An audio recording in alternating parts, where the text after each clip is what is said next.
Hey guys, so we're back, and what I want to do now is I want to show you guys how the model will go together, and maybe we can have a little bit of fun with some green screen. I already did a complete unboxing. If you guys want to check that out, I'll put it in a link. Um, a little bit of something I want to talk about first before I open up it again. I'm hearing a lot of negativity about this model. And there's a lot of criticism on it, and I totally get it. I'm agreeing with everything. This is very expensive. Borderline, are you kidding me, expensive.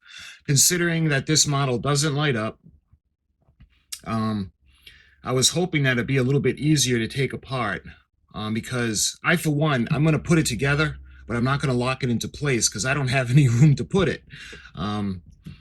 I'll display the box, and you can open it up, and it's got the window, and you can display everything. But there's a lot of buyer's remorse out there, and I get it because I was there.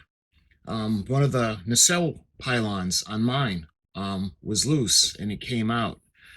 And I was thinking, well, it was a lot of money, and maybe I should return it. So I get it. I really understand what you guys are talking about, because this thing is very expensive.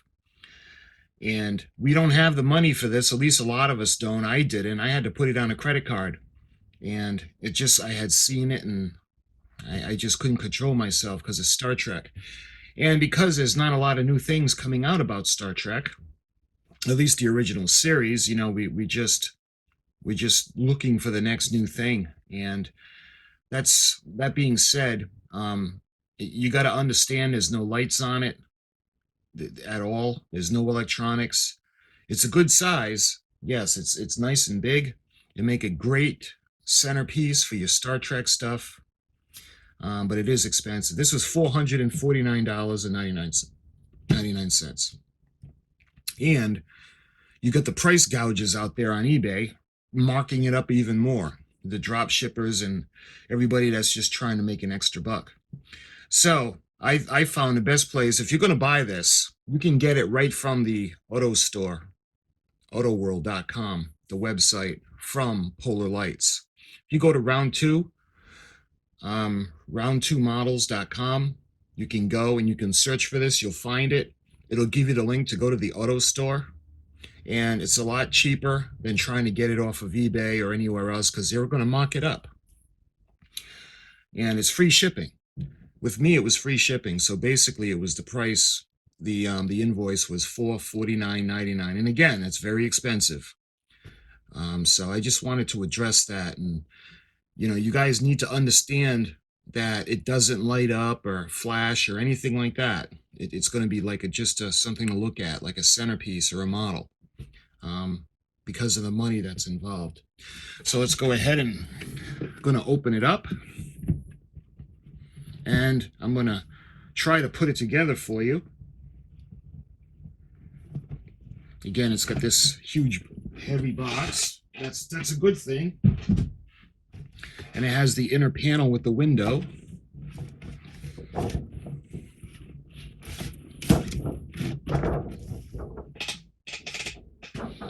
All right, and then we have the inner plastic sleeve.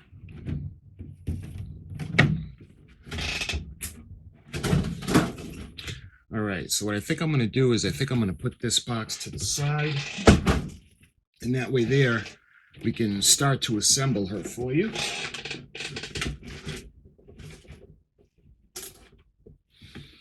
All right, I'm going to put the deflector dish over there. We have the saucer section. Let's put this there for now. And a lot of the parts.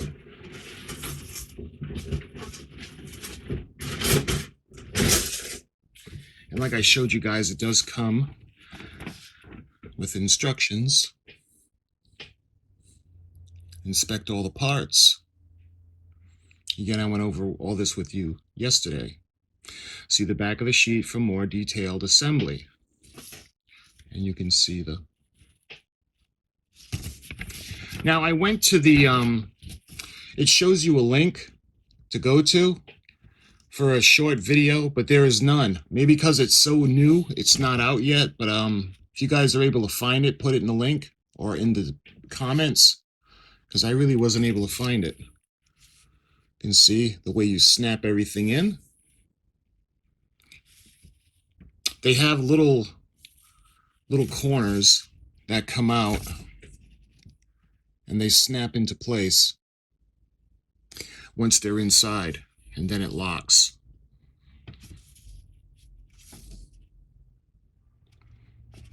So let's go ahead and we'll get out the stand.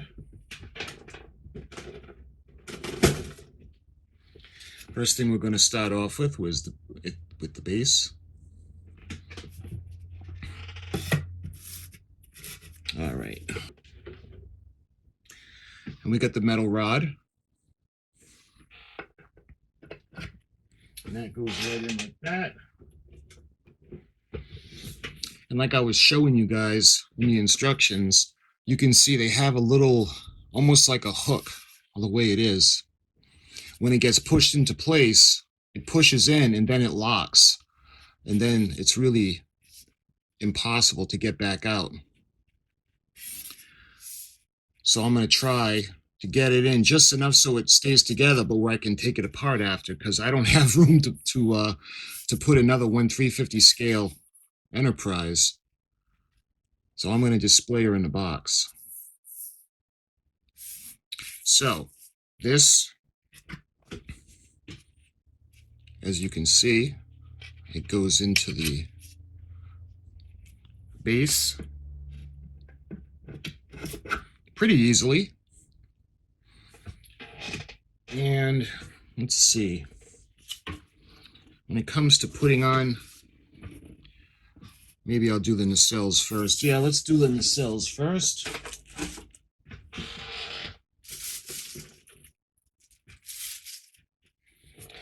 And you can see we have the starboard side nacelle.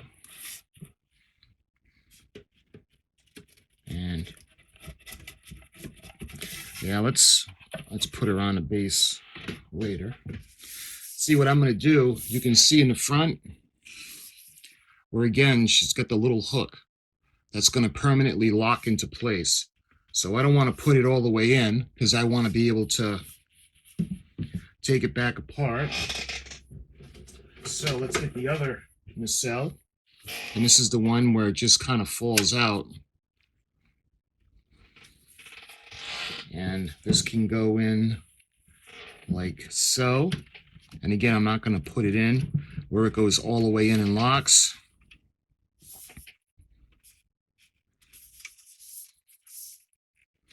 I just want to show you guys what it'll be like.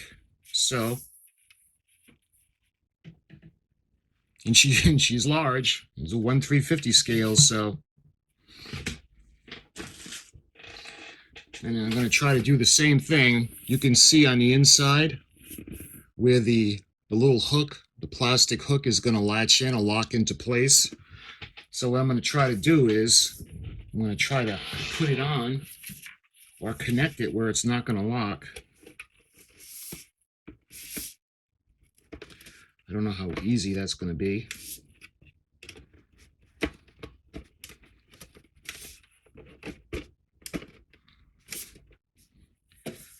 All right. So it's not locked into place yet, but you can see. And lastly, we'll put in the deflector dish. It goes into the center.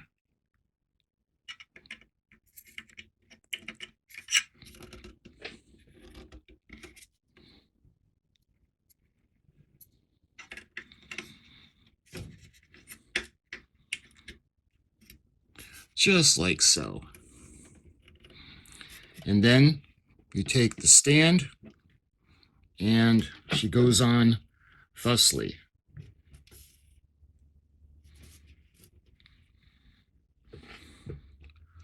So putting it together is not really an issue.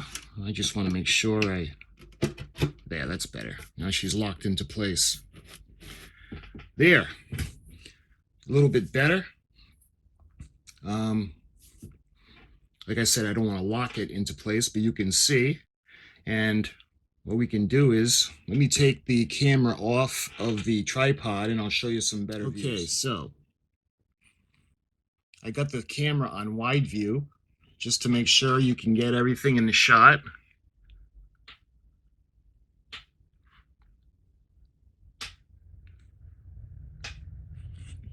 You see the details.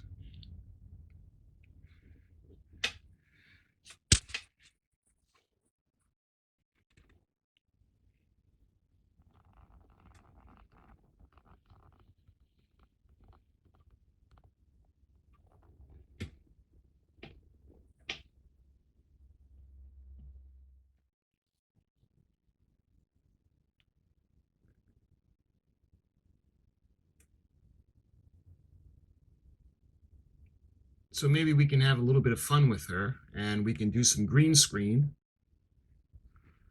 Well, I'm going to take her over to the other table and I'll be able to turn her around for you guys so you can see her a little bit better than you can on the modeling desk. So let's bring her over. Okay, so I got her against a green background. So I'm going to attempt to do some little effects and have a little fun with her and see how she measures up and looks as opposed to the series. You can get a little better look at her. The Bassard collectors look nice, the way they kind of glow. You can see the nacelles, the weathering, the markings, and even on the inside of the panel, the grill.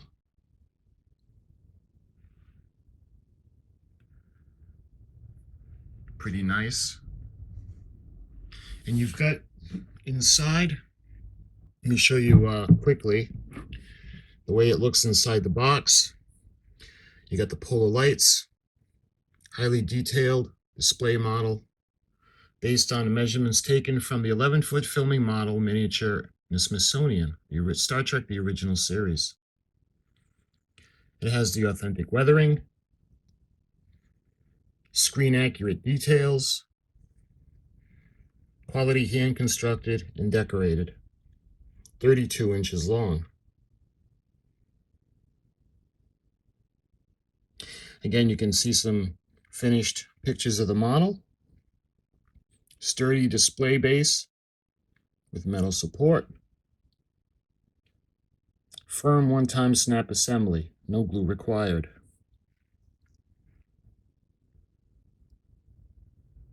And this is the same information that's on the back of the 1/350 scale model kit. If you want to pause that and read it. Anyway, that's on the inside of the box, and I thought it would be important to show you guys just because it's another bit of information regarding this model. So let's turn her around.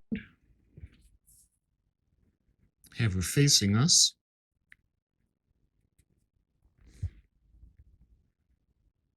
That's a nice shot of her.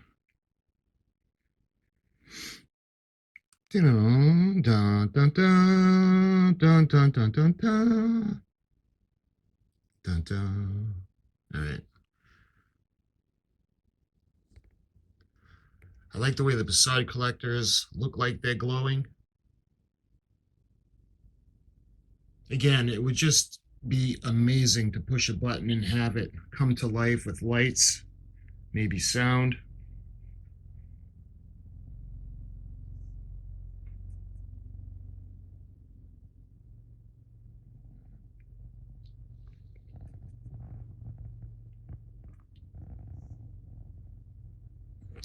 Show you the deflector dish.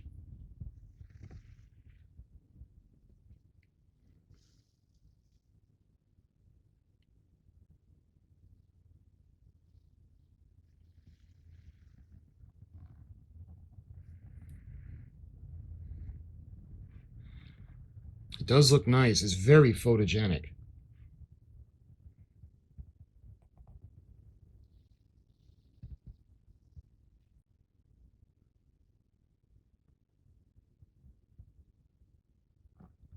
Again, you can see the detail and the weathering.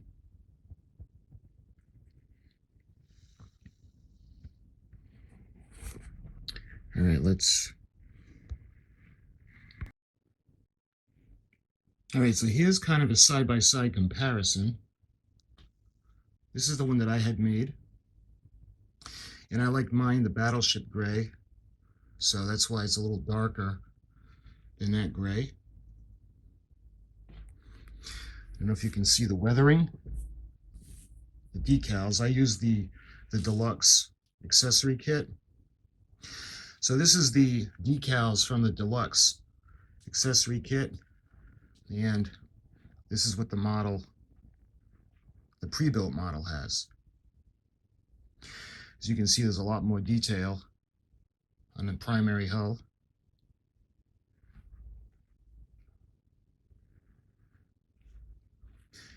On the nacelles,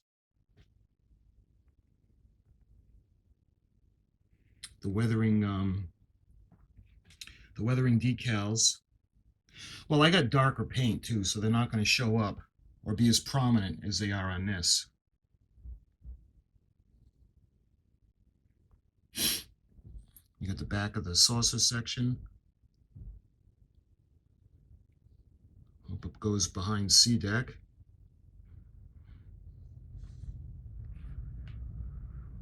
It's a little more prominent on this one.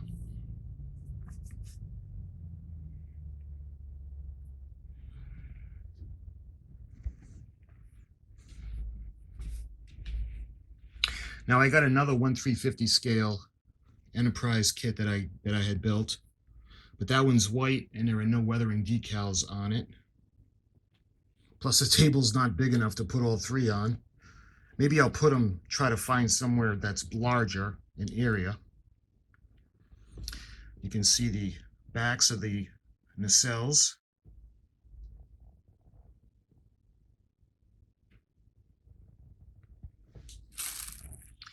And that's the pre-built.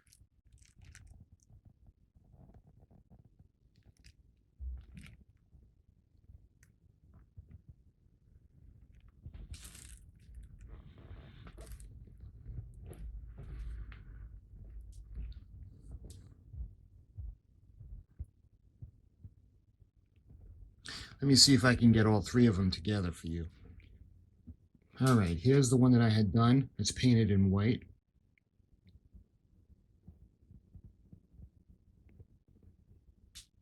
And there are no weathering decals on here at all, just the standard. And then you've got the pre-built. And then you got the first one that I did with the deluxe accessory set.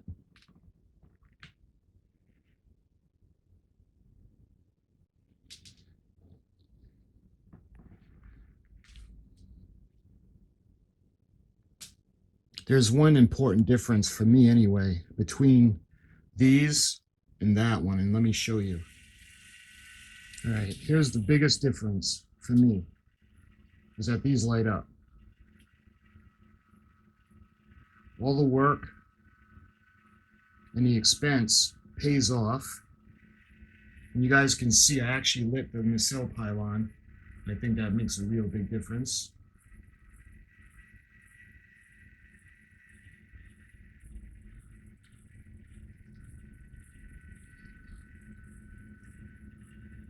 See in the bridge, and on this one there's no detail inside the bridge, it's all solid white.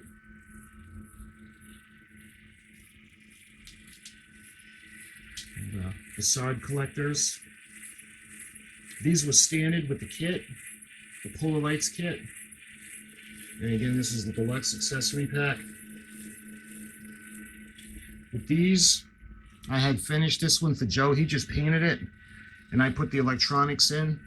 I actually put my own motors in. And this is a lot, this whole model is a lot of custom work that I did to put the lights in.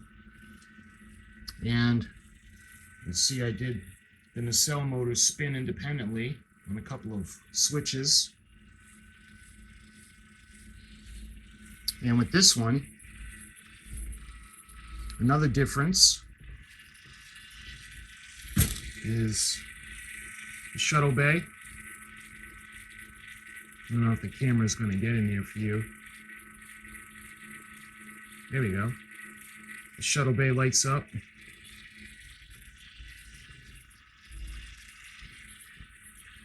The inside of the nacelles, I ended up lighting them.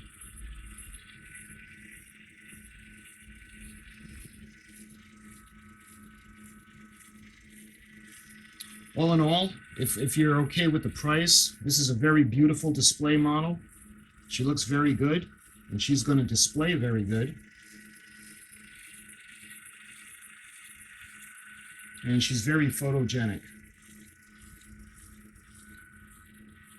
In my opinion, the only thing missing from that was the lights. As you can see, it really makes a huge difference when she's lit.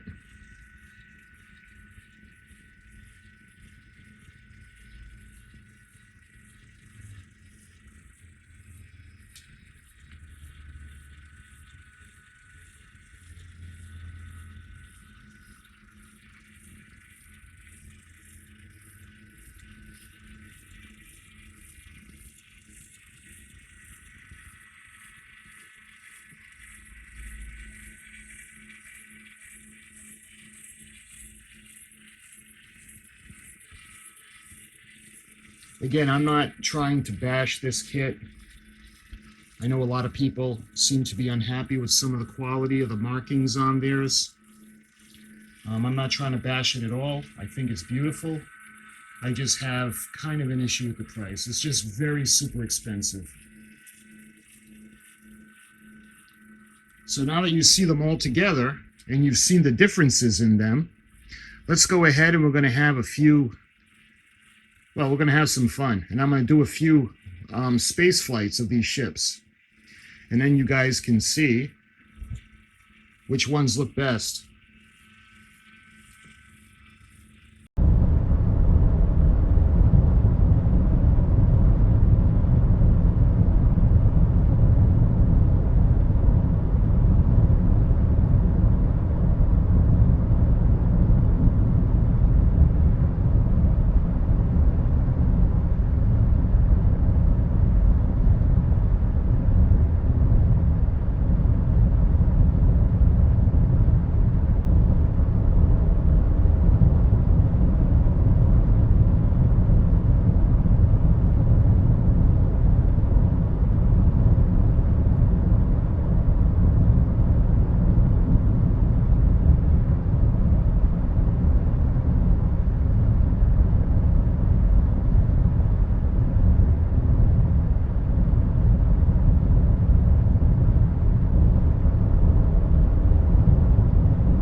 And that, my friends, is the Polar Lights 1/350 scale pre-built U.S.S. Enterprise model kit. I hope you guys enjoyed my video. For all you fellow lovers of Star Trek, I hope you share my Star Trek passion and go on, get as much Star Trek stuff as you can, and enjoy the collectibles. And again, I hope you enjoy watching my video, and I hope you found this informative. I tried to show it to you as much as possible, every detail, so you guys can make the choice whether you want to purchase this or not. Again, I thank you guys for watching, and I'll see you guys in another video very, very soon. Take care.